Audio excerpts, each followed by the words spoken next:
નમસ્કાર દર્શક મિત્રો, હોટ ટોપિકમાં આપ સૌનું સ્વાગત છે. આપની સાથે હું છું શિવમ. દર્શક મિત્રો, આપણે સૌ અત્યારે જાણીએ છીએ કે કોરોના બાદ હમણાંથી જે પ્રકારે છેલ્લા કેટલાક સમયથી ખાસ કરીને જે હાર્ટ એટેક છે તેના કિસ્સાઓ વધી રહ્યા છે અને શિયાળો આવે છે ત્યારે આ સમસ્યાઓ વધી જતી હોય છે અને અત્યારે પણ એ જ પ્રકારનો મામલો સામે આવ્યો છે અને તેની જ આપણે આજે ચર્ચા કરવાની છે. ખાસ કરીને જે પ્રકારે આપણે વાત કરીએ તો ઠંડી અત્યારે પડી રહી છે અને તેમાં હૃદય સંબંધિત જે બીમારીઓની આપણે વાત કરીએ તો તેમાં વધારો થતો જોવા મળી રહ્યો છે. ખાસ કરીને અત્યારે હાલ આપણે વાત કરીએ તો 10% વધારો કે જે થવા લાગ્યો છે હૃદય સંબંધિત બીમારીઓમાં. જે ટોટલ કેસ આવ્યા છે તેમાંથી 30% કે જે માત્ર અમદાવાદથી સામે આવ્યા છે. જે આપણે છેલ્લા એક વર્ષની વાત કરીએ તો 77,000 કરતાં વધારે લોકોને હૃદય સંબંધિત સારવાર લેવાની જરૂર પડી છે. હૃદય સંબંધિત જે બીમારી હોય તેમાં તેમને સારવાર લેવાની જરૂર પડી છે 77,000 કરતાં પણ વધારે અને માં પણ 22,000 કરતાં વધારે અમદાવાદનો આંકડો ક્યાંક સામે આવ્યો છે. તો 14% વધારો ગત વર્ષ કરતાં આ વખતે થયો છે હૃદય સંબંધિત બીમારીઓમાં. અત્યારે આપણે વાત કરીએ તો નાની ઉંમરે જ હાર્ટ એટેકના કિસ્સાઓ કે જે પ્રકારે વધી રહ્યા છે તે પણ ચોક્કસથી ચિંતાનો માહોલ છે. અને સાથે જ જો આપણે વાત કરીએ શિયાળાની, તો શિયાળામાં શા માટે ખાસ કરીને જે આ હૃદય સંબંધિત સમસ્યાઓ વધી જતી હોય છે તેની પણ આપણે ચર્ચા કરવાના છીએ. અને સાથે જ કઈ કઈ બાબતોનું ખાસ ધ્યાન રાખવું જોઈએ આવી કોઈ સમસ્યા આવે છે હૃદય સંબંધિત સમસ્યાઓ સાથે જ અન્ય શરીરમાં કોઈ અન્ય બીમારી હોય તો શિયાળામાં ખાસ કરીને શું ધ્યાન રાખવું જેથી હૃદયને કોઈ પણ તકલીફ ન પડે, હૃદય સંબંધિત સમસ્યાઓ કે જે ન સર્જાય તેના માટે શું કરવું જોઈએ. આ તમામ બાબત પર આપણે આજે ચર્ચા કરીશું અને ચર્ચા કરવા માટે મારી સાથે હાલ એક મહેમાન જોડાઈ ગયા છે. વૈદ્ય રાજેશ ઠક્કર મારી સાથે જોડાયા છે, આયુર્વેદાચાર્ય. સ્વાગત છે રાજેશભાઈ આપનું નિર્માણ ન્યૂઝમાં. તો સૌથી પહેલાં તો જે પ્રકારે આપણે વાત કરીએ હૃદય સંબંધિત બીમારીઓ, અત્યારે આપણે જાણીએ છીએ કે નાની ઉંમરે ખાસ જે હાર્ટ એટેકના કિસ્સાઓ વધી રહ્યા છે તેની સાથે હૃદય સંબંધિત બીમારીઓ એના પણ 10% કેસ કે જે સતત વધી રહ્યા છે. આપણે વાત કરીએ તો રોજના 10 કેસ સામે આવી રહ્યા છે જે આંકડો છે હૃદય સંબંધિત બીમારીઓનો. શા માટે આ જે અત્યારે આ બીમારીઓ વધી રહી છે ને ખાસ કરીને શિયાળામાં કેમ આ સમસ્યાઓ વધતી હોય છે?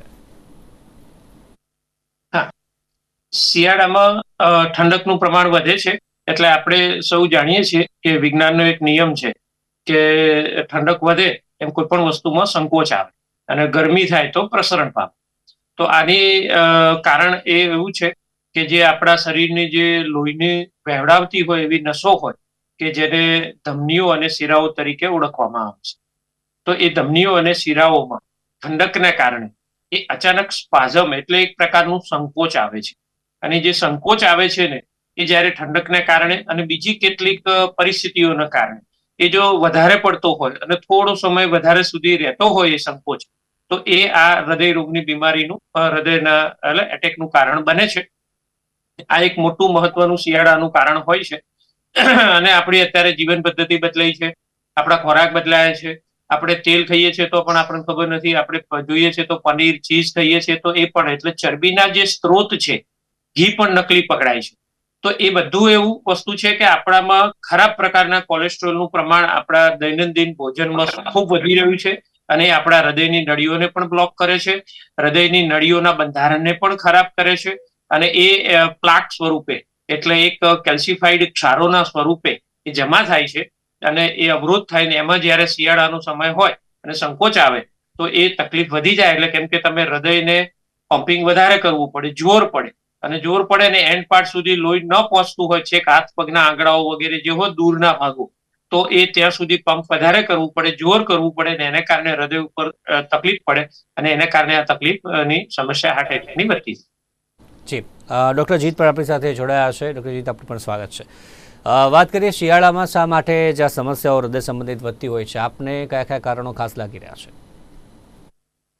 શિયાળામાં મુખ્યત્વે જે એક બહુ મોટો ફેક્ટર છે મેડિકલી જેને કહેવાય કોરોનરી વેઝોસ્પાઝમ, એટલે કે નળીનું હૃદયને જે લોહી પહોંચાડતી નળીઓ છે એ નળીઓનું આંતરિક રીતે સંકોચાવું. હવે આ કોઈને પણ થઈ શકે છે. એટલે જે વ્યક્તિઓને કોઈ પહેલેથી હૃદય રોગની બીમારી નથી, જેમને કોઈ હૃદય રોગના ચિહ્નો નથી, એવી વ્યક્તિઓમાં પણ આ થઈ શકે છે. અને જેમનામાં બીમારી તો છે પણ દર્દીને એના વિશે જાણ નથી, માનો કે કોઈ નસમાં 70-60% બ્લોકેજ છે, એનું કોઈ ચિહ્ન આવ્યું નથી અને એની કોઈ તપાસ થઈ નથી, અને માનો કે આપણે વહેલી સવારે ચાલવા નીકળીએ છીએ તો એ નસના સંકોચાવાના કારણે હૃદયને જે પૂરતા પ્રમાણમાં લોહી પહોંચવું જોઈએ એ નળીના સંકોચનના અને બ્લોકેજના બંનેના ભેગા થવાથી નહીં પહોંચે. બીજા અમુક શરીરના હોર્મોન્સ છે જેનું સિક્રેશન શિયાળાના સવારના સમયમાં વધારે થવાનું છે. બોડીની પોતાની એક વેધર ક્લોક છે જેમાં બેલેન્સ ચેન્જ થશે સમયની સાથે. આ બધા જ પરિબળો ભેગા થઈને શિયાળામાં જે દર્દીઓને પહેલેથી હૃદયની કોઈ બીમારી છે અને તપાસ નથી થઈ એમનું જોખમ હૃદય રોગના હુમલાનું વધારી શકે છે. હવે જે આ આંકડાઓ સામે આવ્યા છે, રોજના 10 કેસ અત્યારે હૃદય સંબંધિત બીમારીઓના સામે આવે છે. ખાસ કરીને કઈ કઈ સમસ્યાઓ મુખ્યત્વે સામે આવતી હોય છે ડૉક્ટર જીત? હૃદય રોગના હુમલાના કેસીસ વધવાનું કારણ અત્યારે એકમાત્ર શિયાળો નથી. આપણું બહુ મોટું એક ફેક્ટર આપણા સમાજમાં આજકાલ વધતા જતા વ્યસનનું પ્રમાણ છે અને એ માત્ર પુરુષોમાં નહીં સ્ત્રીઓમાં પણ ઘણું વધી ગયું છે. એટલે સ્મોકિંગ છે, ટોબેકો છે, ચરસ ગાંજા જેવા નશીલા પદાર્થોનું સેવન છે, આ બધું કન્ઝ્યુમ બહુ જ વધારે પ્રમાણમાં થવા લાગ્યું છે. એક બહુ મોટો ફેક્ટર છે જે શિયાળામાં વધારે વણસશે અને આપણને વધારે કિસ્સાઓ જોવા મળશે જ, ખાસ કરીને યુવાનોમાં. એટલે આજ સુધી આપણે જોતા આવેલા કે 50 વર્ષથી વધારે ઉંમરની વ્યક્તિઓને જ આ પ્રકારની બીમારીઓ તમે વધતી જોશો અથવા એ પ્રકારના દર્દીઓ હોસ્પિટલમાં તમે વધારે પ્રમાણમાં જોશો. પણ જે વ્યસનનું પ્રમાણ વધ્યું છે એક બહુ મોટો ફેક્ટર છે શિયાળામાં અથવા અધરવાઇઝ પણ યુવાનોમાં આ પ્રકારની બીમારીના વધતા જતા આંકડાઓનું. રાજેશભાઈ, આપને શું લાગે છે આ ખાસ જે આ પ્રમાણ વધ્યું છે તેમાં આપણી રોજિંદી જે પદ્ધતિ છે, જીવન પદ્ધતિ, તેના કયા કયા કારણો જવાબદાર છે? હા, રોજિંદી પદ્ધતિમાં શિયાળાનો સમય હોય ને એટલે બહુ ઓછા લોકો પોતાની કસરત, વ્યાયામ વગેરેનું શેડ્યુલ છે સાચવી શકતા હોય છે. કેમ કે રજાઈને ગોદડું છે કોઈને કાઢવાની ઈચ્છા થતી નથી. એટલે સંકલ્પો ઘણા બધા થાય નવું વર્ષ આવે ત્યારે, પણ છતાં બી વ્યક્તિગત રીતે જે છે ને એ સવારનો જે સમય હોય ને આપણે વ્યક્તિગત નક્કી કર્યું હોય તો એ થતું નથી. એટલે શરીરને પૂરતો વ્યાયામ ન મળે અને કસરત ન મળે એટલે એ હૃદયને તકલીફ પડે છે. સાથે સાથે બીજું એક વસ્તુ મહત્વનું હું અહીંયા વેક્સિનનો પણ ઉલ્લેખ કરું. હમણાં પણ ઘણા દેશોના આપણે રિપોર્ટ જોયા અને હજી પણ એવું થયું છે કે વેક્સિન જે છે એ ક્યાંક ને ક્યાંક એટલી ઝડપથી એને મંજૂરી મળી હતી તો એને કારણે જે ઉતાવળ થઈ હતી અને એનો જે 7 થી 8 વર્ષનો જે સમય પાસ થવાનો હોય એને બદલે તત્કાલ મંજૂરી મળી. તો હવે ઘણા બધા દુનિયાના કાર્ડિયોલોજિસ્ટ પોતાના દેશમાં કહી રહ્યા છે કે આની ઉપર પ્રતિબંધ લગાવવામાં આવે.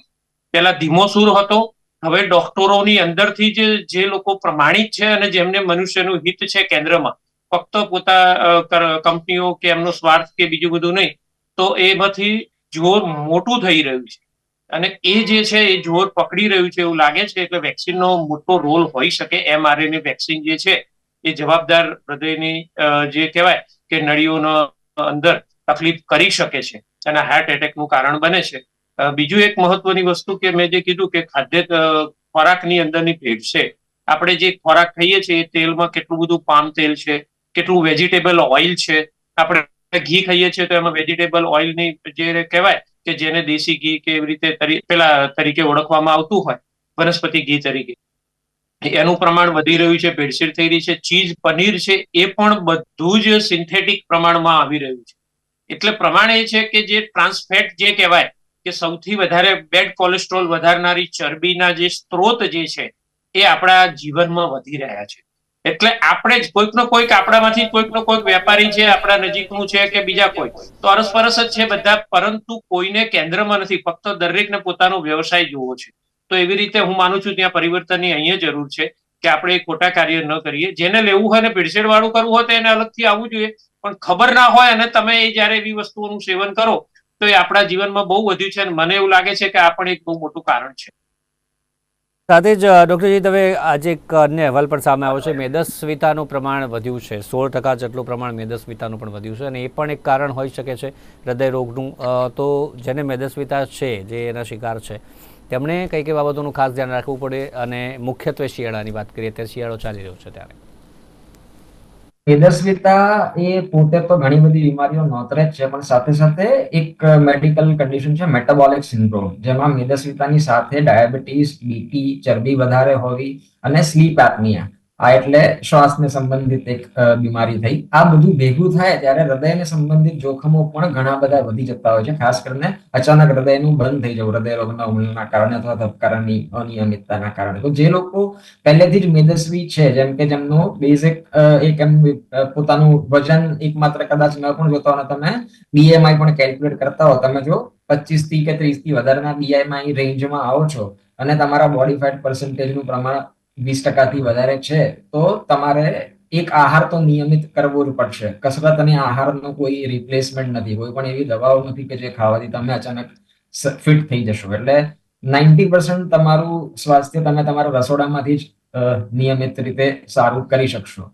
એટલે પ્રોસેસ્ડ ફૂડ છે, હાઈ કન્ઝમ્પશન ઓફ કાર્બોહાઈડ્રેટ્સ છે, એ તો તમારે ઘટાડવા જ પડશે. જંક ફૂડ છે, એટલે ઘરમાં બનતું રોજિંદુ ખાવાનું પણ માત્ર આપણે ખાઈએ ને તો ઘણી બધી વસ્તુઓ અવોઇડેબલ છે. સારું ઘરે બનતું સાત્વિક ભોજન તમને ઘણી બધી બીમારીઓથી દૂર રાખશે. પણ તમે જો ચીઝ, મેંદો, બટર, ઓઇલ આ બધું વધારે કન્ઝ્યુમ કરશો, જંક વધારે કન્ઝ્યુમ કરશો, તમે જો પ્રોસેસ્ડ ફૂડ વધારે ખાશો, તો પ્રશ્ન થશે જ. અને પ્રોટીન, કાર્બોહાઈડ્રેટ્સનું એક બેલેન્સ ડાયટમાં રાખવું બહુ જરૂરી છે. આપણે ઈચ્છા પડે ત્યારે ગમે એટલા પ્રમાણમાં ખાઈ લઈએ તો શરીર એમને પાચન ક્રિયાથી ન્યુટ્રલાઇઝ નહીં જ કરી શકે. એટલે મેદસ્વીતા તમારી કંટ્રોલમાં આવવાના બદલે તમે જીમ જતા પણ હશો, પણ જો તમારો આહાર સંતુલિત હોય તો એ કંટ્રોલમાં નહીં આવીને વધતી જ જશે. એટલે આહાર અને વ્યાયામ બંનેનું એક સંતુલન જાળવીને તમે જો આગળ તમારું ડાયટ અને એક્સરસાઇઝ કંટ્રોલ કરીને ઓબેસિટીને કંટ્રોલ કરવાનો પ્રયત્ન કરશો તો ડેફિનેટલી રિઝલ્ટ મળશે જ. એ જ સવાલ ડૉક્ટર રાજેશ, જે મેદસ્વીતા આપણે જોતા હોઈએ છીએ અત્યારે કે અત્યારની સોસાયટીમાં ઘણું વધુ જોવા મળે છે, તેને કંટ્રોલમાં રાખવા માટે શું કરવું જોઈએ જેથી આ હૃદયરોગનો હુમલો જે આવે, જો કોઈ એવી અન્ય બીમારી આવે તેનાથી ખાસ કરીને અંકુશ રાખી શકાય, તેના માટે શું કરે જેને મેદસ્વીતા વધુ છે તે? કોઈ પણ વ્યક્તિએ મેદસ્વીતા હોય અને જે ડોક્ટર સાહેબે કીધું કે બીએમઆઈ તમારો જો 30 ની ઉપર આવતું હોય તો તમે ઓબેસની કેટેગરીમાં આવો છો. એટલે એ કેટેગરીને ગંભીર સમજવાની. હૃદય રોગ, સ્લીપ એપ્નિયાથી માંડીને બીપીની તકલીફ થઈ શકે અને ઘણા બધી બીજી પણ તકલીફો, ડાયાબિટીસ વગેરે પણ થઈ શકે છે. તો અહીંયા હું એક ખાસ કહું દર્શક મિત્રોને, મેદસ્વીતાને કંટ્રોલ કરવું હોય તો એક સૂત્ર યાદ રાખવાનું, એક જ નાનકડી લીટીનું છે, તું 20 મિનિટ ચાલીસ તો 40. એટલે કે કોઈ પણ વ્યક્તિ માટે છે કે તમે જો 20 મિનિટ ચાલશો તો તમારું હૃદય સારું રહેશે અને તો જ તમે આ ચાલી શકશો દુનિયામાં, નહીં તો ચાલી નહીં શકો. એટલે તું 20 મિનિટ ચાલીસ તો જ તું ચાલી શકીશ. આ એક સૂત્ર જો આપણે ગાંઠે બાંધી લઈએ અને ગમે તેવી વસ્તુ હોય તો પણ સવારે કે સાંજે, કદાચ સવારે કેટલાક જે કહેવાય નીંદમાં એકદમ પ્રિય હોય તો એવા લોકોને સાંજે પણ ચાલી લેવું જોઈએ, પણ ખાલી પેટે ચાલવું. ઘણા લોકોને જમ્યા પછી ચાલવાની આદત છે, તો હું કહું છું કે જમ્યા પછી ન ચાલવું જોઈએ, આયુર્વેદ ના પાડે છે. જ્યાં સુધી ભોજન તમારા જઠરમાં હોય, તમારા સ્ટમકમાં હોય ત્યાં સુધી ભોજન, કેમ કે એને વધારે ઓક્સિજનની વગેરેની જરૂર છે. તમે ચાલો છો તો એ ઓક્સિજન જે આપણા પગના સ્નાયુઓને વધારે ઓક્સિજનેટેડ બ્લડની જરૂર પડે અને બધું આખા શરીર એકદમ સક્રિય થાય છે. તો આયુર્વેદ એવું કહે છે કે 1.5 થી 2 કલાક સુધી જમ્યા પછી ન ચાલવું જોઈએ અને પછી ખાલી પેટ હોય ત્યારે ફાસ્ટ ચાલવું જોઈએ.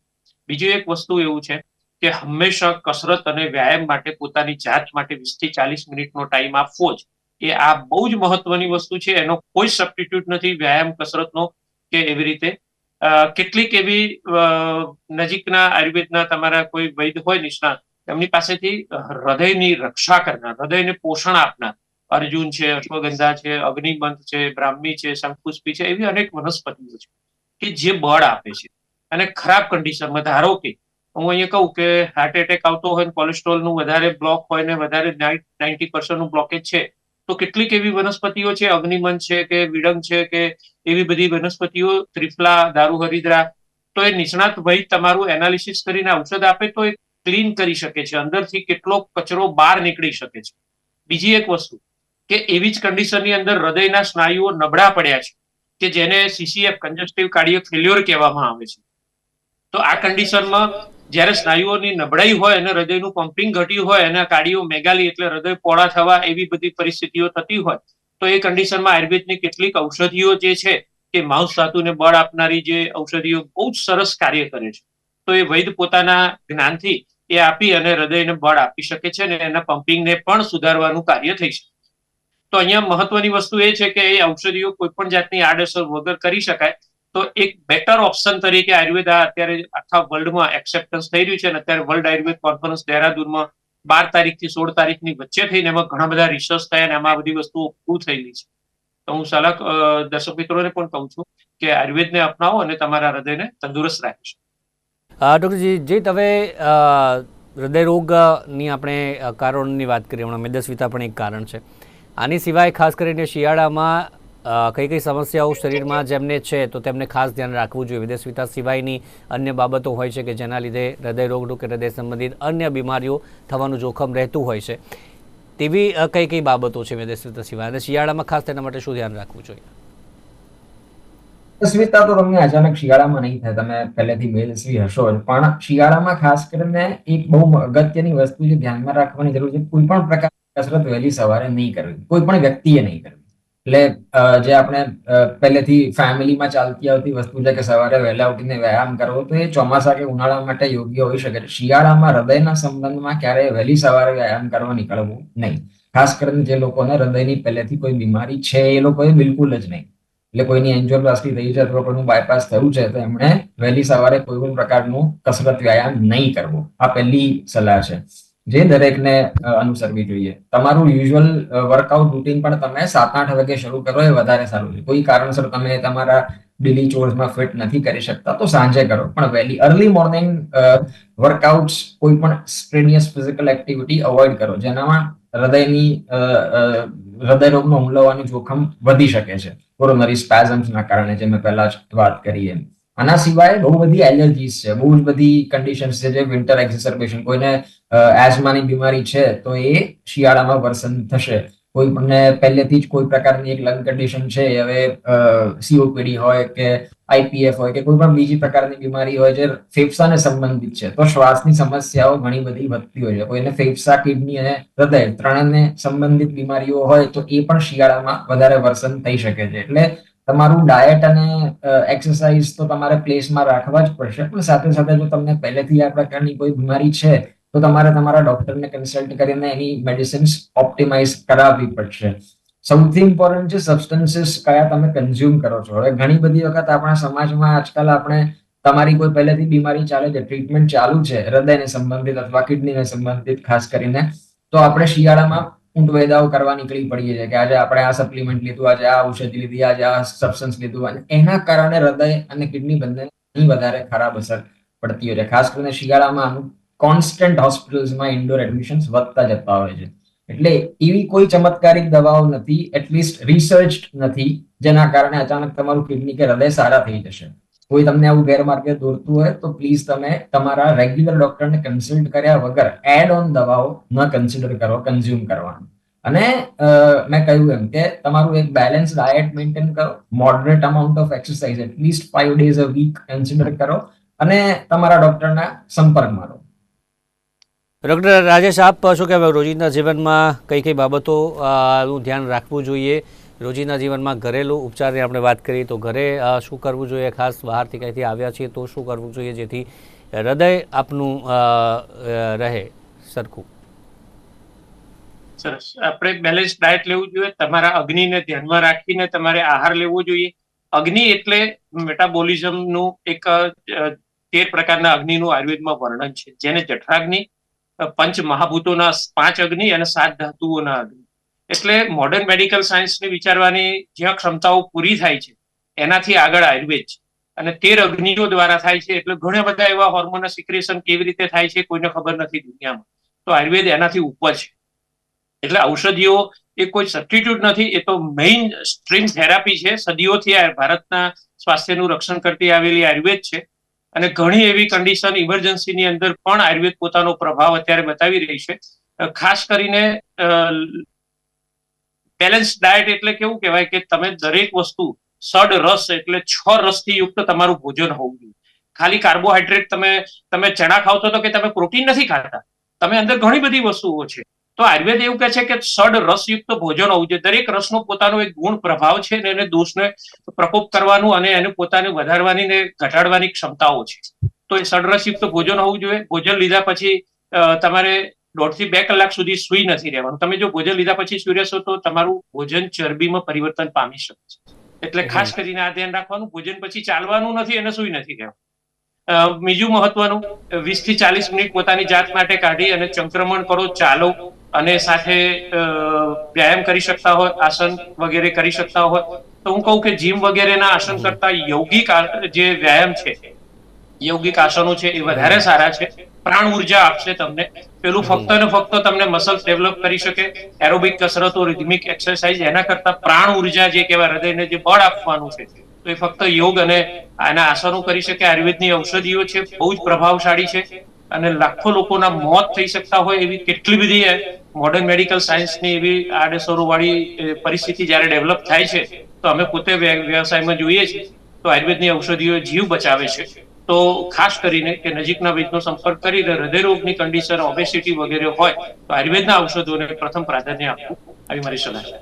જી ચોક્કસથી. તો ઘણી બધી બાબત છે દર્શક મિત્રો હાલ કે જે પ્રકારે હૃદયરોગની સમસ્યાઓ વધી રહી છે તે જે ચિંતાજનક છે અને તેમાંથી જે કેવી રીતે અંકુશ લાવવો જોઈએ આપણે જ ધ્યાન રાખી શકીએ છીએ આપણા શરીરનું. અંતમાં ડૉક્ટર જીત, તમામ દર્શક મિત્રો જોઈ રહ્યા છે, શું ખાસ સંદેશ આપશો? હૃદયરોગની સંબંધિત બીમારીઓ ન થાય તેના માટે શું ધ્યાન રાખે? તો એક તો જો તમને પહેલેથી કોઈ બીમારી નથી તો એક રૂટીન મેન્ટેન કરો તમારું, જેમાં તમે સારું ડાયટ કરો, સારું એક્સરસાઇઝ કરો છો. ઘણી બધી વખત ઓછું જ્ઞાન ધરાવતા લોકોનો સંપર્ક સાધવાથી તમારું જીવન બગડે એવું બહુ જ શક્ય છે. તો તમે જેને કન્સલ્ટ કરો એને પોતાને કેટલું જ્ઞાન છે એ પહેલા જાણવું જરૂરી છે. બેલેન્સ ડાયટનો કોન્સેપ્ટ બહુ જ વાઇડ છે, એટલે એક સારા ન્યુટ્રિશનિસ્ટ અથવા એક સારા ડાયટિશિયનનું કન્સલ્ટેશન લઈને તમે એને સમજવાનો પ્રયત્ન કરો કે મેડિકલ સાયન્સમાં કાર્બોહાઈડ્રેટ્સ, પ્રોટીન, ન્યુટ્રિયન્ટ્સ, માઇક્રોન્યુટ્રિયન્ટ્સ, આ કોન્સેપ્ટ શું છે, અને તમારું એક સારું ડાયટ ડિઝાઇન કરો. Second, 40 to 50 minutes a day, 5 days a week એક એક્સરસાઇઝ રૂટીન મેન્ટેન કરો. તમારી એક ફેમિલી ટ્રી જાણો કે તમારા ફેમિલીમાં કોઈને હૃદયની બીમારી પહેલેથી છે કે નહીં છે, તો તમારું પોતાનું એક રેગ્યુલર ચેકઅપ કરાવો. તમે પોતે જ હૃદય રોગના દર્દી છો તો તમારા ડોક્ટરનો સંપર્ક સાધો અને કોઈ પણ સિઝનલ ચેન્જીસ કે ટ્રાવેલ કરતા પહેલા મેડિસિન્સ કઈ રીતે ઓપ્ટિમાઇઝ કરવી એ કન્સલ્ટેશન લો, અને આ રૂટીન ફોલો કરશો તો મોટા ભાગે પ્રશ્નો નહીં થાય. આપણે ચર્ચા કરીએ દર્શક મિત્રો અત્યારે કયા કયા ઉપાયો કરી શકાય છે આ જે હૃદય સંબંધિત બીમારીઓ છે તેને રોકવા માટે આપણે શું શું કરી શકીએ છીએ તેના પર ચર્ચા કરી. ચર્ચામાં જોડાયા ડૉક્ટર જીત અને સાથે જ રાજેશ ઠક્કર. આપ બંનેનો આભાર. વૈદ્ય રાજેશ ઠક્કર અમારી સાથે આ ચર્ચામાં જોડાયા બદલ થેન્ક યુ વેરી મચ. તો દર્શક મિત્રો, હોટ ટોપિકમાં હાલ બસ આટલું જ. ફરી મળીશું નવા મુદ્દા સાથે. રજા આપશો. નમસ્કાર.